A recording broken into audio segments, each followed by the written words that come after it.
চলমান অস্থিরতা ও অনিশ্চয়তায় নগদ টাকা উত্তোলনে ভিড় বেড়েছে ব্যাংকগুলোতে।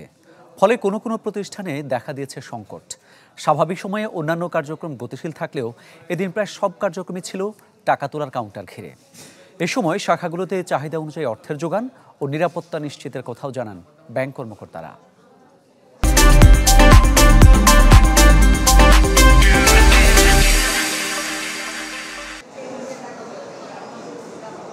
চলমান পরিস্থিতিতে আতঙ্কিত সাধারণ মানুষ, তাই ভবিষ্যৎ চিন্তা মাথায় রেখে বাড়তি টাকা তুলতে ভিড় বেড়েছে ব্যাংকগুলোতে। রাষ্ট্রীয় সোনালী ও রূপালী ব্যাংকে সপ্তাহের প্রথম দিনই ভিড় ছিল তুলনামূলক বেশি। স্বাভাবিক সময় অন্য ডেস্কগুলোতে সমান তালে কার্যক্রম চললেও এদিন সবারই ব্যস্ততা ছিল কেবল টাকা তোলার কাউন্টার ঘিরে। অস্বাভাবিক অবস্থা যাচ্ছে, এই অস্বাভাবিক অবস্থার মাঝখানে টাকা উঠে খেতে হয়, তো যে কারণে ব্যাংকে আসা। দরকারে আমি টাকা তোলার জন্য ব্যাংকে আসছি, বেতনের টাকা। এইখানে একটু রিস্ক নিয়ে আজকে আসলাম আর কি, কারণ পেনশন তো তুলতে হবে, মানুষের তো চলতে হবে।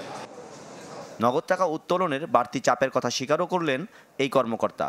বলেন, শাখাগুলোতে বাড়তি অর্থ সরবরাহের ক্ষেত্রেও নেওয়া হয়েছে বাড়তি সতর্কতা।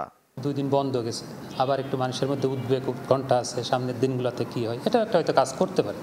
সব মিলিয়ে একটু উজ্জ্বলের দিকে মানুষের ঝোঁকটা বেশি। অসুবিধা বোধ করছি, যেমন আমার ক্যাশটা দূরান্তের যে ব্রাঞ্চগুলো আছে সেইখানে আমার টাকাটা পৌঁছায়, তো সেইখানে আমরা নিরাপত্তা নিশ্চিত করেই সেটা আমরা করছি, এই জন্য আমাদের একটু সময় লাগছে। পরিস্থিতি বিবেচনায় শাখাগুলোতে নিরাপত্তা নিশ্চিতেরও নির্দেশনা দেওয়া হয়েছে বলেও জানান তিনি। মাসুম মিয়া, চ্যানেল 24, ঢাকা।